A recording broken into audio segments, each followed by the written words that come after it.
Hello, everybody. I'm Sean Reynolds from Sportsnet, about to be joined by Ken Wiebe from Sportsnet. Together, we are Kenny and Renny, and this is the Kenny and Renny post-game show. Yeah, let's do it all over again. One late last night, another one earlier on today, and now we'll round this out. And then maybe I'm going to go get some sleep after 1 hour of sleep in the last 48 hours. Let's get at it here.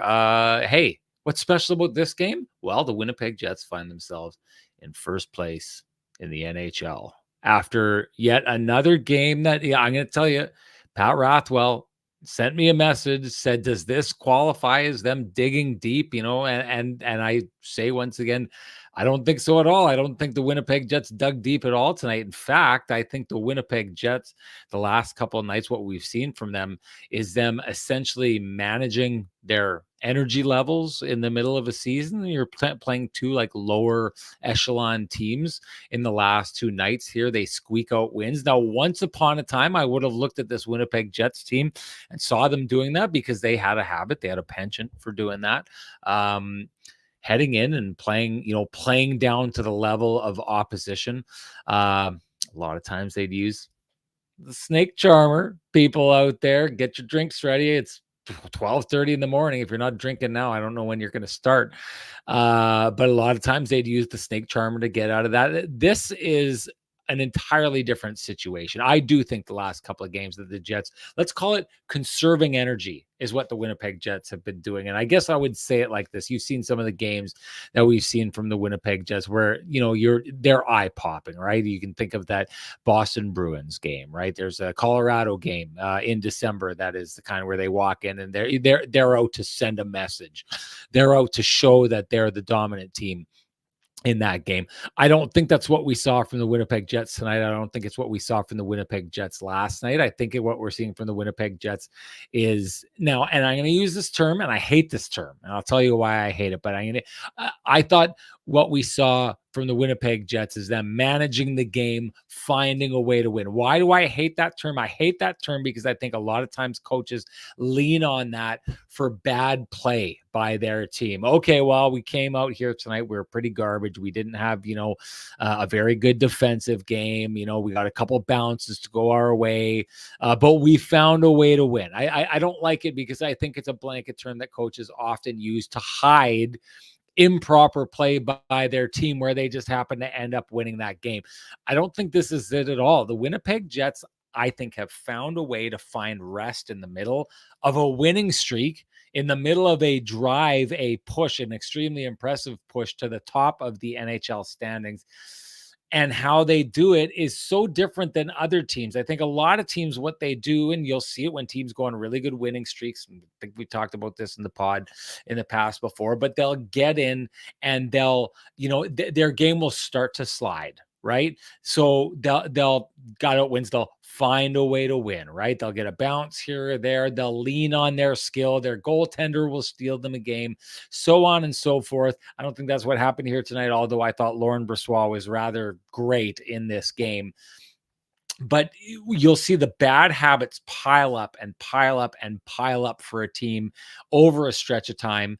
And then eventually it catches up with them. Hey, if you're looking for an example, why don't you fast or rewind the clock to a year ago and take a look at these Kenny and Renny shows in the first week of January, coming off of Christmas, and you'll hear it in that show, us saying that very thing about the Winnipeg Jets, that they were like heading towards a collapse if they kept playing like that. That's not the case here for the Jets. And the reason why is, while I don't think the Jets had anywhere near their best effort on this night, they just fall back into their system that is just so second nature to them now that I don't even think it takes a lot of effort for the Winnipeg Jets to be a stifling defensive team.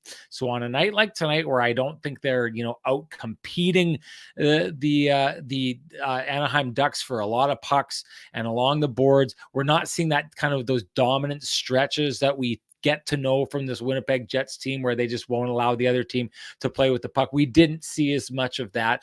But what you do see is, in the opportunities that the Anaheim Ducks do have, they're not wide open. They're not getting to the front of the net. The shots seem to be off that bad angle and pushed out to the outside. They did get inside a couple times here or there, but I would suggest this is still the kind of game that if you're the Anaheim Ducks, you find it frustrating because you're trying to find a way to get inside. It's not happening that easily. And the Winnipeg Jets don't need to try very hard to do it. I think tonight's an example of that. I think last game against the San Jose Sharks is an example of that. But what you're seeing from this Winnipeg Jets team now is managing the game to the point that with their, they allow that first goal and they say, you know what? If we allow any more, it's probably going to be one, maybe it's two, but we think that leaves the game within reach for us. And that gives you all kinds of confidence. Maybe Morgan Barron's going to pop up and score a goal. Maybe AJF is going to pop up and score a goal. Maybe your first line is going to wake up this game and get a goal. Maybe your power play is going to wake up and get you a game winner the way they did in the last game. Maybe Nick Ehlers is going to go out and pot you one. There's just so many places to go to get. You don't need 7. You don't need 5 goals. You really only need 1 or 2. That's all the Winnipeg Jets need to win a game, 2 or 3. Let's say 2 or 3 because, I can't remember the last time they had a shutout. There hasn't been a ton of those, but you need 2 or 3. And you know what? Hey, the way that the second line's going, good chance they'll get you one every couple of nights. The way that the third line's going, they're probably going to get you 1, 2 out of 3 nights. The way that the fourth line has been going lately, they're going to be getting you those goals, right? So you don't need a lot if you're the Winnipeg Jets. So in a game like this, where you maybe want to get a little bit of rest, it's the grind of that season, but you still want to win. You still want to get your 2 points. You can kind of sit back, but you can sit back in your system that you play so well. You don't have out-compete the other team. You just don't give them the inside and a lot of opportunity to score. And you just have the confidence that in the end, you're going to be able to get over the top somehow in that game, which is again what we saw tonight. It's what we saw the other night. Now, should there be concern that the last 2 games that the Winnipeg Jets have played against not the highest end of opponent and it doesn't look domineering or anything like that? I don't think that's the case, because I think what we've seen from the Winnipeg Jets this year is at the times where they have needed to be at the top of their games. And I'll go back to that game I was talking about against the Boston Bruins. And I'll go back that game I was talking about against the Colorado Avalanche. In these tests that we've seen as the season has worn on, where the Winnipeg Jets really need to be at the best of their game, they're finding a way to jump in and do that time and time again. So I don't like the they know how to win thing. I don't like that because it's a blanket term. I think coaches abuse to hide things that are going on. That's not it in this case. This team really does understand how to manage whatever game they're in. They don't waste energy against opponents like this. They are able to turn that around and not have it be, they played these last 2 games, then they go into their next game against a contender, and then they just don't have it because they've been slacking and playing down to their opponent. It's not what I'm seeing. I'm seeing a team that very much understands how they need to stay in a game, and it's what we're seeing in them not allowing a lot of goals. Again, another 1-goal performance. It's just them leaning on their system and then increasing their effort for the amount of goals they need to get up and over a team. This Winnipeg Jets team, I think, has figured out a personal, I'm not trying to dumb it down. I'm saying they get it so much. The Winnipeg Jets are basically paint by numbering the games that they play in the Rick Bonus system. He's got the sheets all ready to go in the paint by numbers. Their paint by numbers system is so good and so tough to beat. Like I said last show, I don't think teams in the NHL know how to game plan to beat the Winnipeg Jets. And I think tonight is just another example of that. I can't believe I went that long. Kenny just popped in here, but I got us going here, and I got us to the point where we can bring in the man with the best music in the business for him to give you his impression of the game tonight and what he saw from it being rinkside at that game. So here he is, everybody, the man with the best music in the business. Here comes Kenny.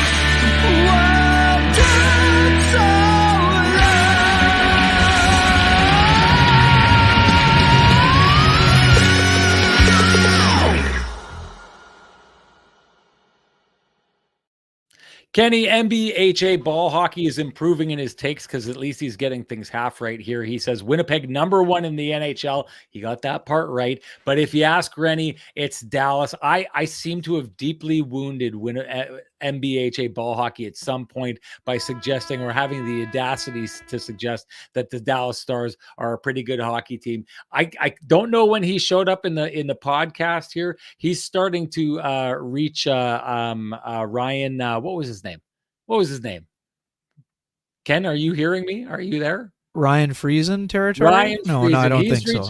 He's reaching got Ryan some work Friesen territory to do to reach that territory. He doesn't do like 17 posts a game of my professed love or what he believed of the Colorado Avalanche, but NBHA ball hockey, I'd hate to try and take the ball off him in the corner in the ball hockey league because he's like a dog on a bone with these kind of things. But hey, it's always good to have engagement. Good to have him here as usual. Ken, looking like a Vittorio Rossi, man. Once again, the hitman is in the building. And hey, this guy's gonna walk out and he's gonna have a movie agent cast him in the next coming of the Hitman movie franchise there. So you're gonna lose him to this podcast here, people. But who won't lose him is the folks down at Vittorio Rossi because they know a good model when they see one. So hey, if you want to look like Kenny, head on down to Vittorio Rossi on Corridon Avenue. Walk in, loudly proclaim Kenny and Renny sent you. Ask for Frankie and the boys, and they will do you up, right? Kenny, what'd you see from that game here tonight? Yeah, buddy, apologize. I lost my Shure headphones today, so we're trying our best to not be derailed by technical difficulties. I don't have any headphones that are. Is it sound bad or? I think the mic sounds fine, right?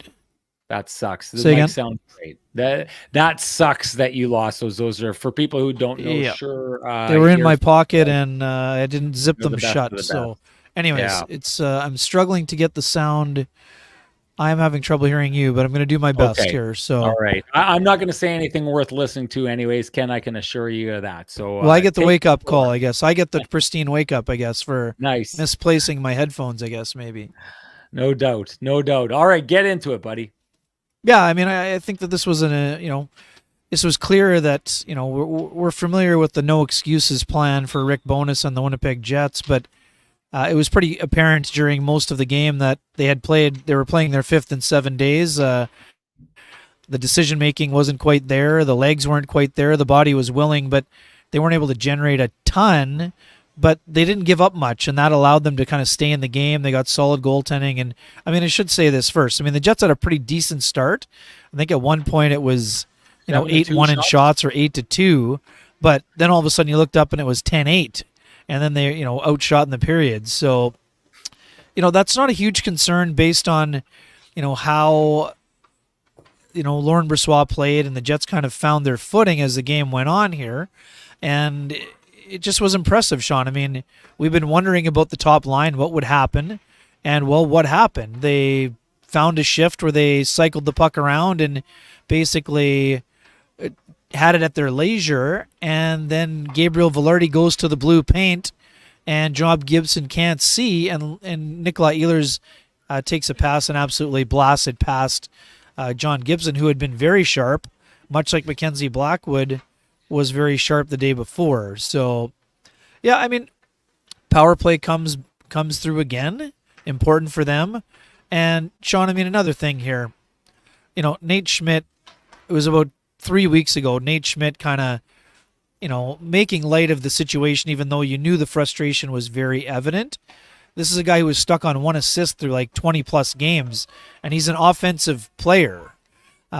So instead of, letting it derail his season, he was a healthy scratch on multiple occasions. Well, he keeps battling through, finds his game, and lo and behold, he sees himself in the high slot, looks off Cole Perfetti, and rips a shot home. First goal in 46 games, snapping a 45-game drought. Hadn't scored since March 12th, but there it is, scoring the most important goal of the game in this one for the Winnipeg Jets. They get an insurance marker, and then, special teams the last couple nights have won them the game. So all the talk that we've had about the Jets' struggles in those 2 areas, power play and penalty kill, were kind of, at least put to rest the last couple of games where the Jets weren't derailed by giving up the first goal. They take care of their business and they look up and they have 54 points to lead all teams in the NHL. So, was it their template? No, but it was part of their template, and it's become part of their identity. That ability to stick to their structure. And I mean, again, we say it every game, but it's 28 games now with 3 or fewer. 21 of those 2 or fewer. That's just pretty crazy. Sure, points percentage they're second, but they're first in points. So This is true. Ken, there's 500 people in the chat room right now, and it's almost 1 o'clock in the morning. give me one That's sec here. absolutely crazy to me. Don't worry about it. Ken's gonna try and figure this out here. I don't know if he's able to hear much of what's happening here, but again, I'll do my thing. Ken usually doesn't listen to me anyways. You can usually see him hacking away at his computer, looking up stats, doing those different kind of things, having that very confused look on his face that you see right there. But or the people who are watching on either Twitter or YouTube anyway. I think that one of the things I wanted to get into here, Ken, if you can hear me, I like this comment by Roberto1, who says, see no fighting this redemption games. I think that's what's going to happen on February 20th. So I think Roberto is suggesting that it's going to be over between the Winnipeg Jets and the Minnesota Wild. That's quite possible. I mean, it takes 2 to tango kind of thing. But I guess my question to you, Ken, is a lot of people were wondering what would happen in this game. For those who would not be in the know on this situation, the last time the Winnipeg Jets played the Ducks, which was actually the Kenny and Renny December to Dismember party, Kyle Connor was kneed by Ryan Strome and knocked out, and that's why he's not in the Jets lineup right now. A lot of talk over the last couple of days, a lot of suggestions about what's happening with the Winnipeg Jets and the Minnesota Wild, that there should be more of a, go back to the eye for an eye model and the, kind of getting teams sending messages, doing all those kind of things. The Winnipeg Jets could have come in here tonight and they could have made this game about redeeming the loss of Kyle Connor. That didn't happen at all. And I wonder, Ken, if it's your belief that the Winnipeg Jets are setting the model for how to handle these situations going forward for the rest of the NHL. This kind of idea of, let's just move on and let's win the battle on the scoreboard, and as they're doing right now in the standings, rather than trying to do it by dropping the gloves and ending up in the penalty box and maybe in the suspension category. Sorry, I didn't get the last part, but I think the ability, I mean, again, Ryan Strome wasn't playing, but I think that they would have handled it the same way, Sean, right? I mean, you've talked about how they handle it with Hartman. There's no need to get involved in things unless the situation is called for. We've seen the Jets stand up for one another when they feel they've been wronged or harmed in a game, but they just take care of business. And that's, like you said, they've taken a number, but they haven't gotten distracted by things or chasing people around. And again, they weren't going after someone like Trevor Zegras today because they were upset with Ryan Strome. So, they're focused on playing their game, and as you mentioned, the most important thing for them is to just play well. So I think it's important that they've managed that and handled their business, but it's just not a priority for them. And that I think it's an important thing about being a disciplined hockey team. This is a very disciplined hockey team, and it's part of the reason they've had so much success this year. Well, no doubt. I mean, I'll say this, like I know you're saying go about their business and do those kind of things. I'm not sure, even with Strome out, that there wouldn't be, to your point, they didn't go running around going after Trevor Zegras or Vetrano or any of those other players. They basically, the Winnipeg Jets have a singular focus, it seems, right now. And I don't even think it's winning hockey games. I think the most overarching thing for the Winnipeg Jets right now is to get into a game and play within their system. It's hard to play within that system when you're spending your time in the box or fighting or doing all those kind of things. And we've talked about this in the past, about how the Jets, coaching staff will essentially talk about, like, when you get into those games where there's like a lot of penalties and those kind of things, it gets hard to send everybody out. The balance is so important with this Winnipeg Jets team, getting that fourth line out for consistent shifts, getting that third line out.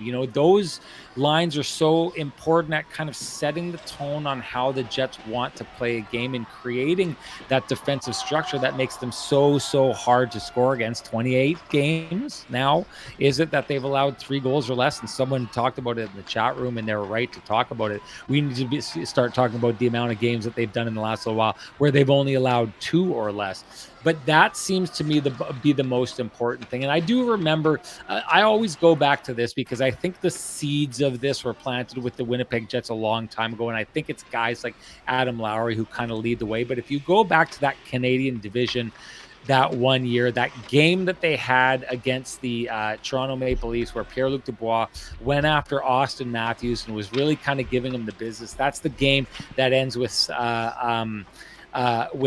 Logan Stanley holding the helmet high above his head for the crowd to cheer about. That was a game where I thought that Toronto Maple Leafs went looking for justice, and the Winnipeg Jets just went looking to go and win that game. It ended up being a lopsided score, and it really kind of felt like in doing that, the Jets really put one over on the Toronto Maple Leafs. So I feel like they've had that before, but this to me is just another example of the Winnipeg Jets. And I'll say it like this. A lot of people will say, if you want revenge, go get it on the scoreboard. Well, if the Jets were looking for revenge tonight, they would have got it on the scoreboard.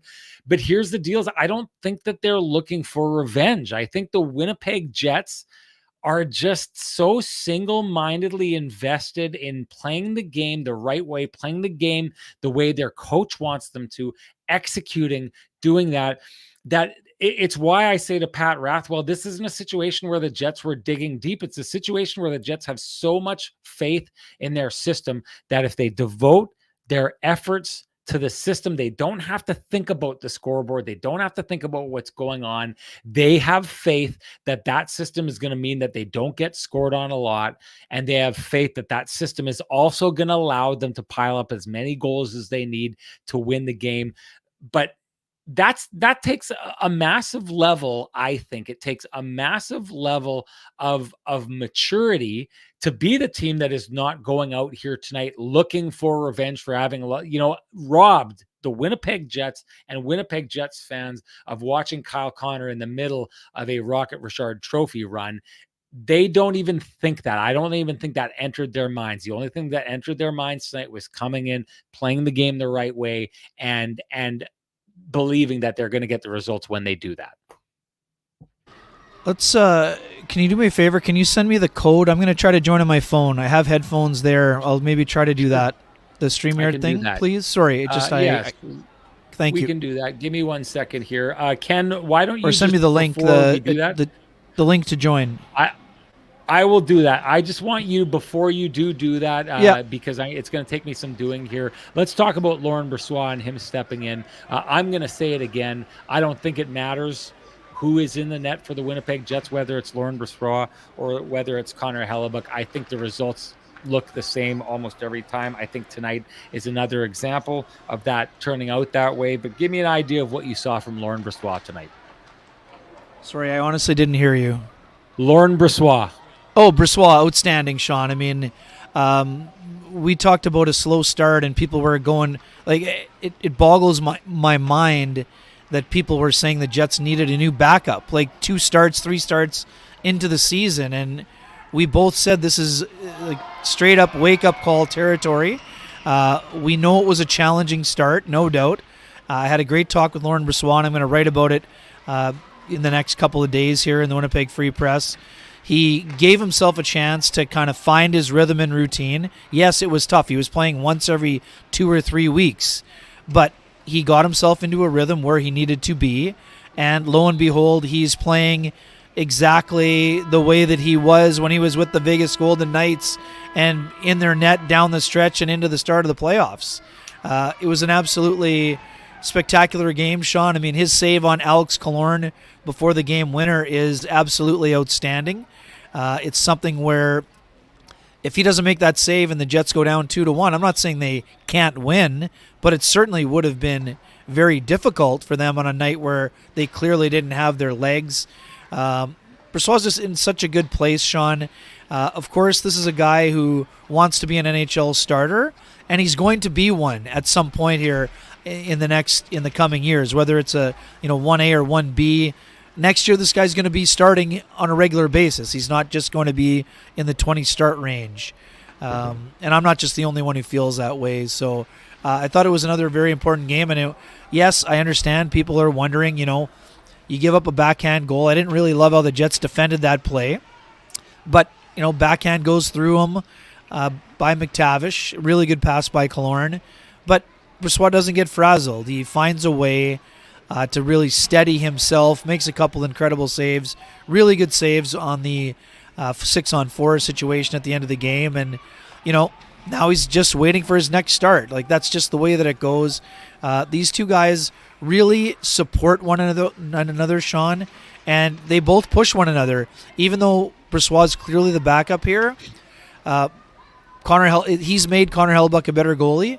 And Brossoit told me yesterday when I talked about Connor Hellebuyck with him for the All-Star story, he said, Connor's making me better. So it's not just a mutual admiration society. They're both pushing each other to be better, and that's a big part of why the Jets right now, Sean, maybe the Boston Bruins, but name a better tandem in the NHL right now. You got two guys with sub 235 goals against averages and not save percentages of 914 to 921, basically. So pretty impressive stuff here. Laurent Brossoit's save percentage probably went up even higher after today's outing. Oh, no doubt it would have. I think you're nailing it. I do think, and again, I want to make sure that I'm not trying to diminish the accomplishments of the goaltenders when I say this thing, but I do think that right now it would be difficult for a goaltender to not look good in the Jets system the way that they're doing that. Ken, I did send that to you, so if you want to click on your phone, it's there if you want to go in that direction. But that said, nothing to be taken away from Laurent Brossoit. Clearly, Laurent Brossoit, I said it about Connor Hellebuyck last game. I'm saying it about Laurent Brossoit right now. These two goaltenders have adjusted their game to be ready and available whenever they are needed in terms of the game. And so we're going to get there. And I know Nick Lynham already had said this about the sliding cross crease play that he makes, but we saw it time and time again tonight. Good to have you back here, Ken. It sounds like we're going to be able to hear you very well. No problem. Is my audio okay? Is that your audio's not as good, okay, but I don't think you're going to be able to get into your mic. So we're just going to have to live with what we've got with you there. Let's try one other thing. Yeah, but the way it works with these goaltenders is what they need to be ready for. Is that, like Connor Hellebuyck said it to me about the Winnipeg Jets in the past, even when they were, the analytics would suggest that they weren't the best team and they gave up a lot of high danger chances. Connor Hellebuyck said that with the team, at least what he used to get out of the Winnipeg Jets is he knew where the shots were coming from, right? So it's not like you had this wide canvas that you had to pay attention to. You knew where the shots were coming from. But I think the argument there at that time was you knew where the shots were coming from. You didn't know when they were coming, other than the fact that they were probably coming often, right? And of the high danger variety. Now I think it's a scenario where they know where the shots are coming from. Usually the players are pushed to the outside. The shots are coming from the outside. They're coming from the low angle, especially when teams are coming down, trying, on 2-on-3s and things like that. The Jets defense do such a good job of just pushing them off to the side so they become low angle shots. The goalies don't really have to worry about going cross crease. They know that their defenders are going to shut down that pass so they can really focus in on the shot. But every once in a while they get through, and there's a couple good ones here tonight. tonight. And hey, we're talking about Connor Hellebuyck last night in the game against the San Jose Sharks and how he was playing that perfect kind of system. He had that great glove save. I thought Laurent Brossoit I thought his performance tonight was even better and more dynamic than that of Connor Hellebuyck. Now, I don't know if that's the case because Connor Hellebuyck is the epitome of big and boring, and maybe he just made the game look easier than Laurent Brossoit did tonight. But Laurent Brossoit, I thought, did an extremely good job tonight of making sure that he was there when they needed him to be there.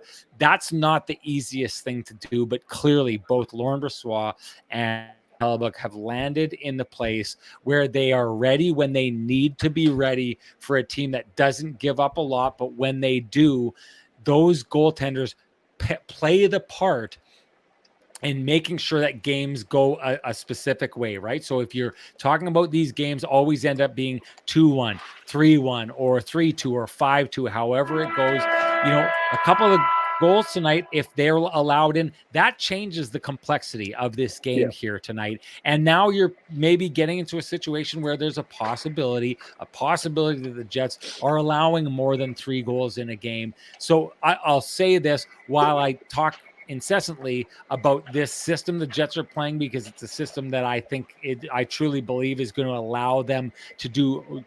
I'm not going to go down that road, but I'm going to say it will make the Winnipeg Jets an extremely, extremely hard out in the playoffs, that system that they're playing. But the way that these goaltenders have operated within that system is a big reason why this team has not allowed over 3 goals in a game in 28 games straight or something like that.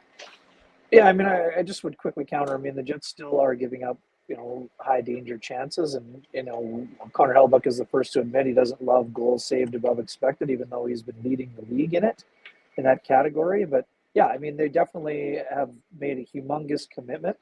But I think both goalies are also playing an excellent brand of hockey. I think it's a combination. I'm not sure I'm on the chicken or egg, but I definitely think that it's a big factor in what kind of success they're having, and just their ability to do that for basically basically a third of the season. So it's been an impressive stretch on a number of fronts. And yeah, the team defensive commitment is absolutely excellent.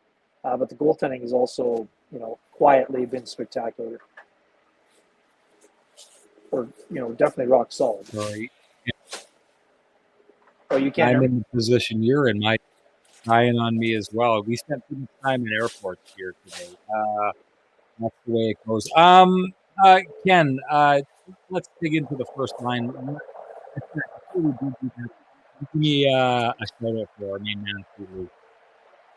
You bet. If you are in the market for realty and have needs that need to be met, you can contact our main man, Lou Ferlin, at Low LePage Dynamic Realty, 204-791-9971, or at the office, 204-989-5000. His email is lou@louferlin.ca. That's LOU@LOUFURLAN.ca. Lou Ferlin, excellent realtor, excellent human being, and excellent supporter of the community, including our podcast, for which we are very grateful. Hey, I think realty needs, contact Kenny and Renny. He's the guy. Tell him Kenny and Renny sent you. Is what you should do. Let's try again. It's what you should do. Hey, I'm ready to give the Pristine Roofing wake-up call today to the Kenny and Renny tech guy or tech gal. I'm not sure which it is. I never see them. They're never around to help. They're definitely not around to help here tonight. But we're going to try and eke through and make sure we can hear what you're saying here. It's not going to be the best audio tonight, no doubt. But before we do that, hey, I just saw that it was called. Might as well get at it. Brendan Matheson calling for the headband. A lot of reasons to celebrate. And hey, the headband is most definitely a celebration. So let's get at it, everybody, and make this a Sean's headband version of the Kenny and Renny show. Let's hit it.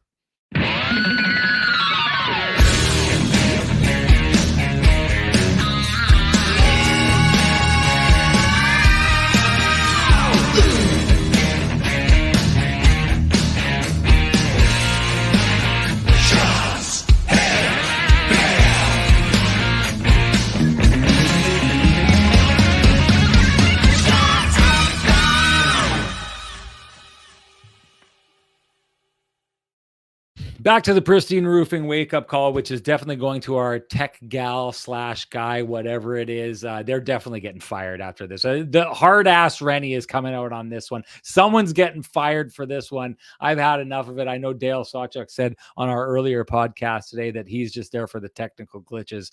He's getting his boots filled with them here tonight. But hey, you know what that means? It's time to give North End Rick the Pristine Roofing wake-up call at 1-204-981-6289. Why? Well, he's the guy who can come down and tell you exactly what you need for any of your roofing issues, siding issues, exteriors. You can also get a hold of Pristine Roofing themselves at 1-204-237-7663. But Rick's the guy you want to call if you want him down there. He's also the guy you want to call if you want tickets to head down to the home renovation show. Text him at this number. Truly give him the Pristine Roofing wake-up call, and he will select some people to head to that show. It's going to be a good one. Thank you to the generosity, or thanks to the generosity of Pristine Roofing and Exteriors. Okay, Ken, let's get into it. First line, what were you seeing from them tonight? Yeah, it's interesting, Sean. I mean, we were talking, we figured that based on how loose the Ducks were in the first period, that it would be a game that would be pretty wide open and allow the speed of Scheifele and Ehlers and, the board battle winning Gabriel Velarde to really shine in this game. And they had a good start, and then they I wouldn't say they were super quiet, but they really found their game in the second half of the game. And I really thought that, once they got the goal came at just before the 8-minute mark of the second, and then they really elevated their game. Ehlers 4 shots, 10 attempts. Gabriel Velarde 3 shots, 4 attempts, and Mark Scheifele had 1 shot on goal and 2 attempts. So I mean, they were pretty involved in the offense, and I liked what I'm seeing. I mean, we know that there's potential for that line to be very dynamic, and they were never going to be putting up 5 to 10 points a night every night. So those expectations were unrealistic. So for me, they just got to go out and do their job. And here's another example, Sean. That line gets a goal, but one of the most important contributions in this game, Sean, Mark Scheifele drawing the holding penalty against Radko Gudas. That leads to the Vladislav Nemestikov seam pass to Cole Perfetti for the one-timer. That makes this a 3-1 game rather than a 2-1 game. So you contribute in a lot of ways. Now, of course, their job is to create offense. They're the top line. But you can create positive momentum by doing other things, and that was another example of it tonight. Well, since we're talking about it, might as well get into it and that secondary power play.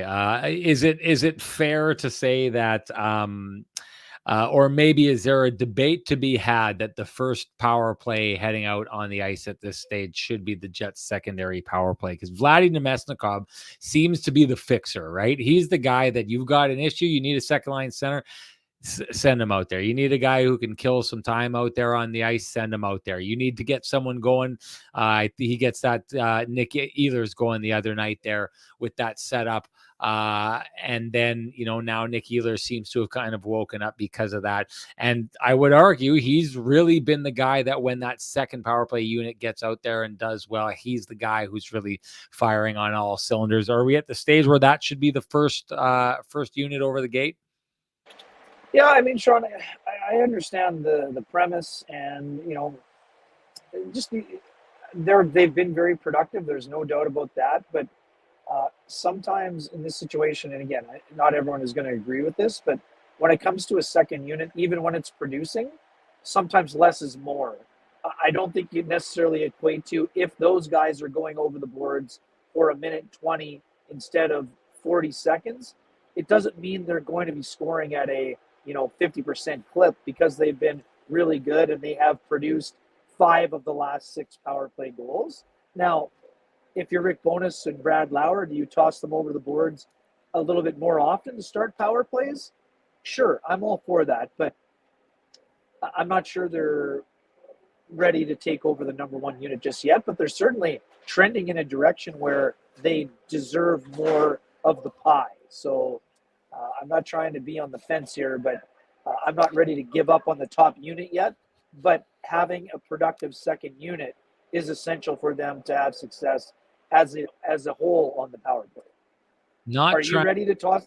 Are you ready to give him the number one job? and yet there you are sitting on the fence. Rennie's ready to hop off the fence, and I'm Yeah, ready to say it. you're ready to Listen, take the receipts this back in a month this from now. Hey, listen, I'm not sitting here proclaiming that the secondary unit is the best unit. It is going to remain the best unit. But what Right. I am ready to buy on, because Sure. we're doing the Let's Sweet buy and Lou sell. Sure. buy and sell. What I am ready to buy on is the idea of the competition it would create, the internal competition, which has done so well for this team this year. Nate Schmidt coming out of the lineup and his bounce back when he gets back in. We're going to see it when Billy gets back here. We've seen it like crazy with the fourth line. I think that if you're going to set that standard throughout the entire team, that listen, the guys who are going to continue to go. You are going to be rewarded for good behavior. If you're seeing this second line get the opportunities that are cashing in on the opportunities it's been cashing in on, especially, listen, the Jets power play has been bad for too long to not go in a direction where, hey, the second line is pushing and looking like it's the better unit. Sorry, that's the first now, okay? Because then you get in, and I'll go back to, it's funny, I'll trot out this story because I always loved this story. And I actually was talking with Bernie Federico because for those of you who don't know or missed it, yesterday I was in St. Louis doing the Canucks game because Dan Murphy was away. So I needed to host that game. And I always loved telling this story when I covered the St. Louis Blues in the second round, the year that they won the Cup. Ryan O'Reilly, who would eventually be the playoff MVP, had been busted down to the fourth line by his head coach, Craig Berube. And if you remember the Winnipeg Jets at that time, the idea of taking someone of Ryan O'Reilly's caliber, a Blake Wheeler, a Mark Scheifele, and putting them down and burying them on the fourth line was unthinkable in Winnipeg. That would have been riot territory.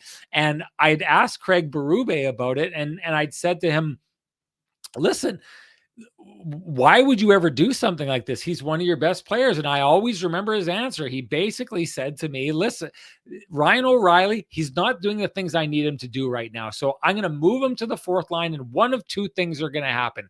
A, either he's going to continue doing what he's doing and he's going to hurt me less on the fourth line, or B, he's going to get upset. He's going to work his way back to the first line. Either way, I win. Well, I think this is one of those scenarios when it comes to the secondary unit for the power play for the Winnipeg Jets. Right now, that top line, and the timing of me saying this may be a little bad because they figured out that goal they got where Ehlers set up Velarde for that nice tap in, which won them the game in the last game.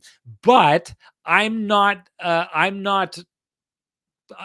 I'm ready to buy on the idea of the second line has shown you more. Give them that opportunity. What it does is they've shown you that they can put the puck in the back of the net a couple times on the power play. So let's see if they can do it again. But regardless, if that top unit gets out there and has to watch from the bench for a little while and be like, we're the secondary power play unit, I don't think that sits well with those guys. And I think those guys really kind of start standing to attention and doing the things that their coaches really expect from them to try and make that come alive. So I am all in. I am buying on the idea of moving the secondary power unit up to be the first. Yeah, I mean, I just would counter with this. I'd be much more, in tune with agreement here if it was costing the Jets games, or if it was. Are you using my argument against me? Are you using my don't break up the third line argument against me? How dare you? How dare you play once in a while and use listen, it against Sean, me? Once in a while I listen. Once in a while I'm just trying to get better at my job here, so occasionally I listen. Well, copying Renny is a great way to do that. Sorry. Anyways, go.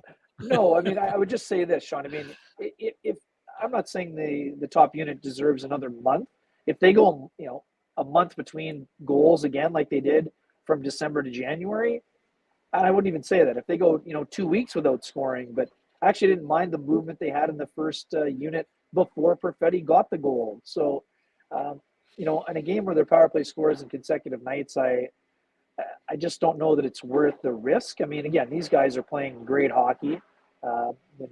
So I wouldn't, I understand where Craig Brewery is coming from. It obviously worked for him. And let's not kid ourselves. Ryan O'Reilly did not stay on the fourth line for very long. The fact that No. he did it at all was impressive, and it did spark him. But I don't think that Mark Scheifele and Josh Morrissey need a spark. The power play needs a spark, but I would just say that I would give it a little bit more runway here. And the reason why, Sean, today is game 20 for Gabriel Velarde this season. One of those Yeah. games was over in the first period against the LA Kings. So I would be willing to give that first unit a little bit more, not even just a little bit. I would be willing to give them more runway before I'm ready to do that. But, in a game where the top line draws the penalty, I don't think that you need to worry about, being concerned about putting the second unit over the boards and giving them the first crack at it. But I'm not giving them the first crack every time now and handing them the job just yet. No doubt. So No I'm doubt. Hey, selling on that. I'm selling on that. I just wanted to point this out here. Rennie's the kind of guy who stands up for his boys, his gals.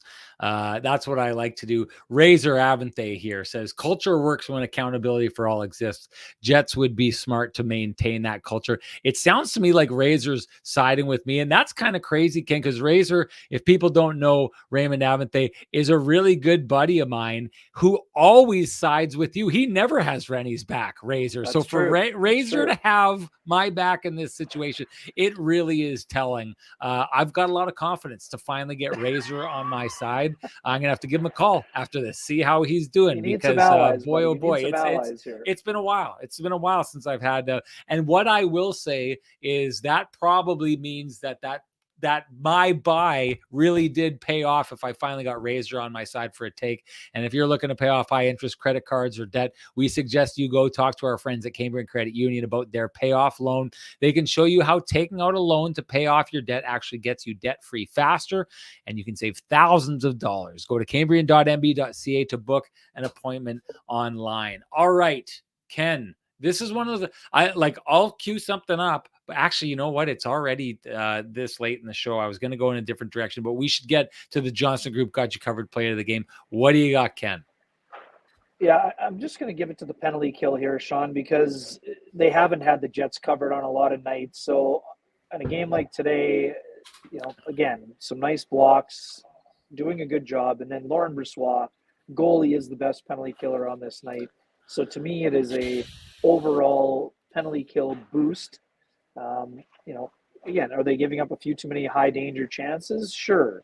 But that's when you lean on your goalies, when you have one of the best tandems, if not the best tandem in the NHL. So I'm going with more of a broader scope here rather than an individual play in terms of the Johnson Group here this evening, unless you have something specific you want to nail down on. I like it. I'll take it. I think it works. That is the Johnson Group got you covered play of the game. The Kenny and Renny OGs, you may know them as the Johnson Group. And hey, do you run a small business in Canada? Look to Canada's #1 employee benefits plan, Chambers Plan, to give you a competitive edge. Chambers Plan is the simple, stable, smart choice for over 30,000 businesses countrywide. Visit chamberplan.ca to learn more. And that means, Ken, it is time to move on to let's switch up the order and let's go to the TCB, the Trans-Canada Brewing Company lamplighter of the game. What do you got?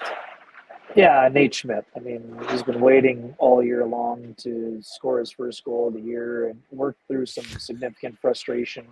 And in this game, he basically said he was calling for the puck by one zone earlier before even the zone entry occurred. Dylan Sandberg finds him, and Nate Schmidt buries the goal to snap a 45-game drought. And not only that, but to give his team a victory. His father was one of the people that one of the dads and mentors I spoke to before the game, and just hearing the pride in his voice, and then his son scores the game-winning goal. I mean, it's pretty neat stuff. And then to hear Nate talk about him after the game and saying his dad probably hasn't stopped smiling since he got on the airplane in Winnipeg. I mean, those are special moments for all of these players, but definitely I think that Mr. Schmidt was feeling pretty proud of his boy today, and his boy gave him a reason to be proud with that goal. Yeah, I mean, you got to give him credit for sticking with it. It hasn't been the easiest year. No doubt. We've said this before. Nate Schmidt has handled this with absolute class. We know, and I love this one for one of our broadcasts when I was talking about the numbers that were suggesting that he and Sandberg are, basically one of the best defensive shutdown pairings in the entire NHL. And when I brought that up to him, he was like, yeah, Weber actually brought that up a little while ago, which absolutely drove me nuts because I hate it when you get credit for anything, Ken, if I'm being honest. It still pisses me off to this day. But Thanks. Moving on with it. Thanks for Good catching on up. him Thanks for catching up.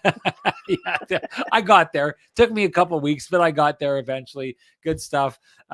But I like it. I will say this: there's some points here where I almost feel like the Winnipeg Jets are a little bit of a team of destiny, because tonight that goal basically happens because the Anaheim Ducks are attacking. They're heading down the ice. They've got two guys up ice that cannot get back because, and I forget which player it was, but he blows a tire and turns the puck over.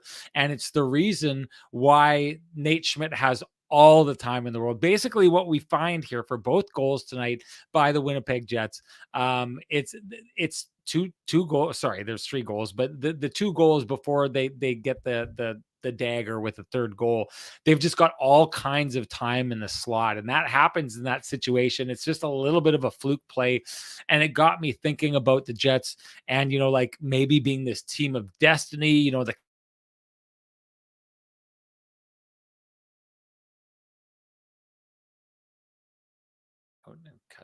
Okay, sorry. This happened earlier on, Ken, with me. Anyways, I'm back, but it got me thinking. This is a team the hockey gods are smiling on, and I was wondering if it's like, people will say that the Jets, or sorry, good teams make their own bounces, right? I don't think it's a situation where the Jets are making their own bounces, because I just think it's a scenario where a lot of teams don't get bounces against the Jets, because I think the Jets are just so solid and they're just like a steel trap defensively that it's hard to get bounces against them. There was actually an interesting conversation. I was talking with Drew Bannister, the head coach of the St. Louis Blues. He talked about that team and how their mistakes really quite often end up in the back of their net.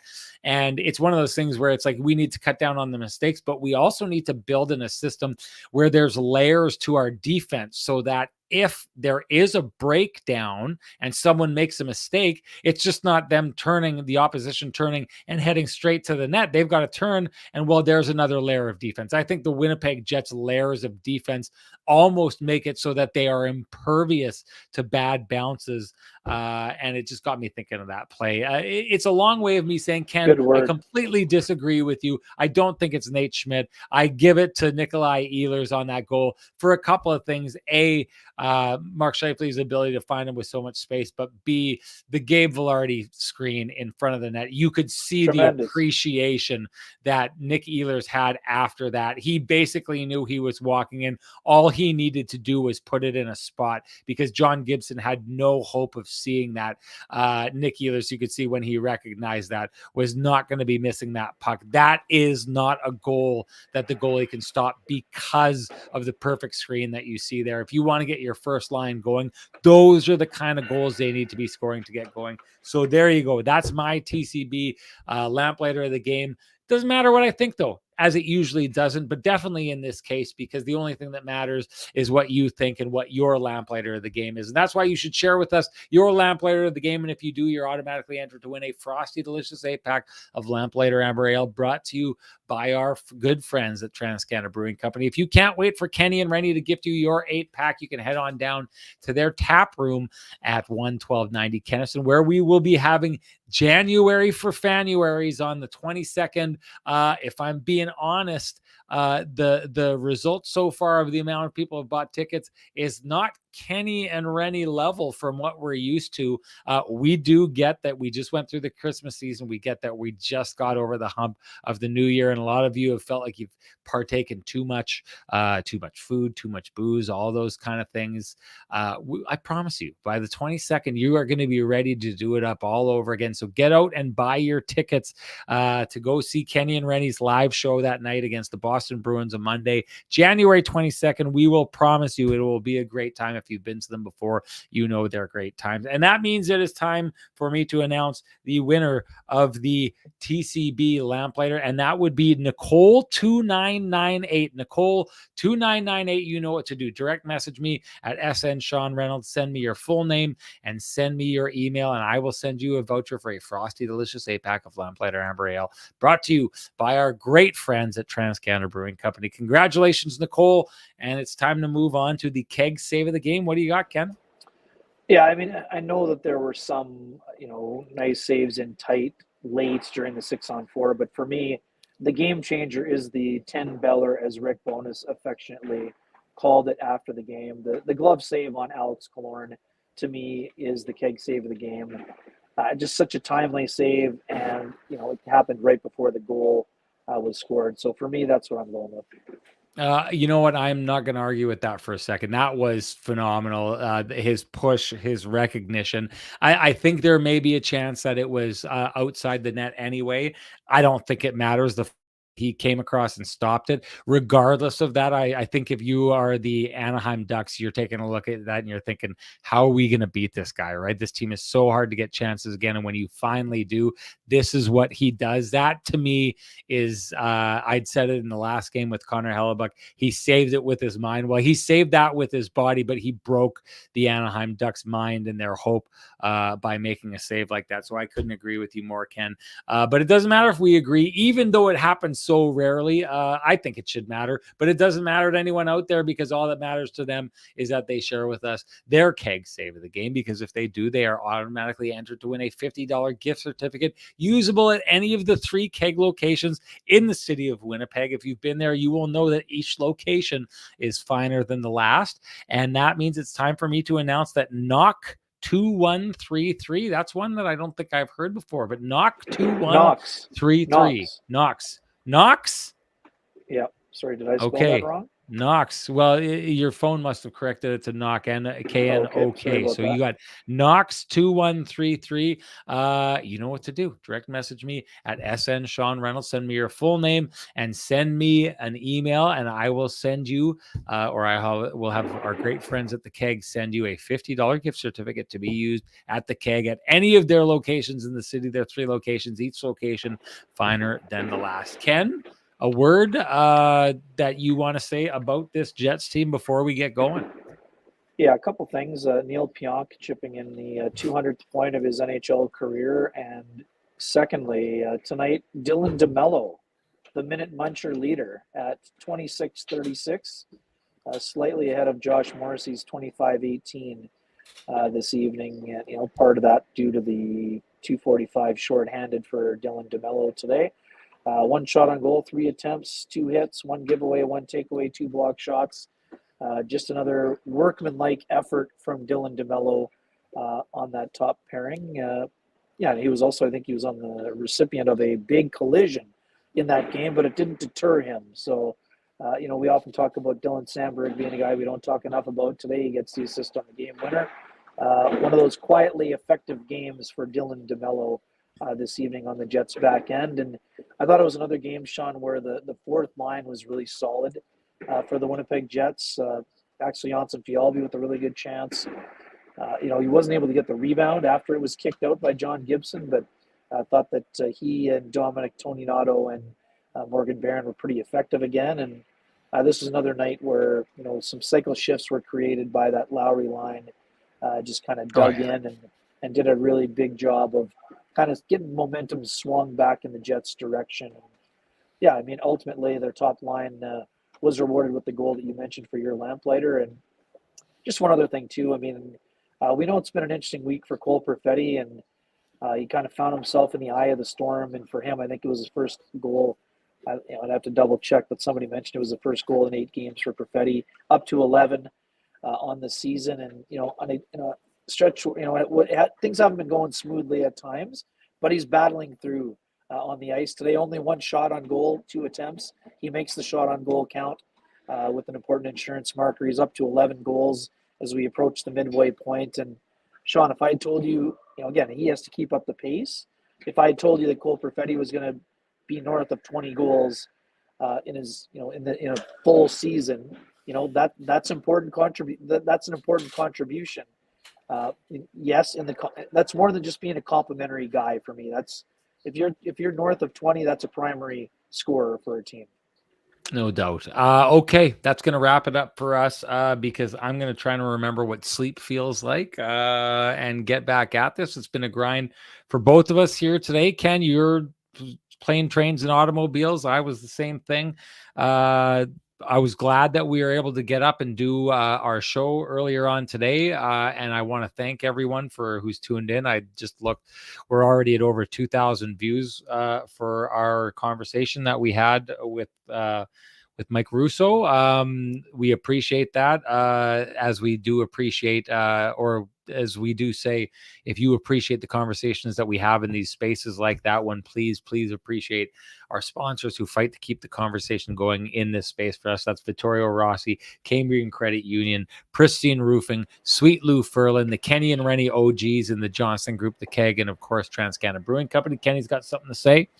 Just last thing, gold medal for Rutger McGroarty, highlight reel hit again. And, this is a guy who I expect to have a really dominant second half with the University of Michigan Wolverines. And then we'll soon get on to Rutger watch once their season is over, because, this is, I'm not saying it's going to be Matthew Nye's territory, but I would expect him to spend some time in the organization if he decides to come out of school after his sophomore season, which would not surprise either one of us. And this is a guy who has got a bright future with the Winnipeg Jets. Also, Elias Salomonson and Fabian Wagner, silver medalists for Sweden. So I would say overall, the Jets prospects, showed pretty well. Represented themselves well, did extremely well.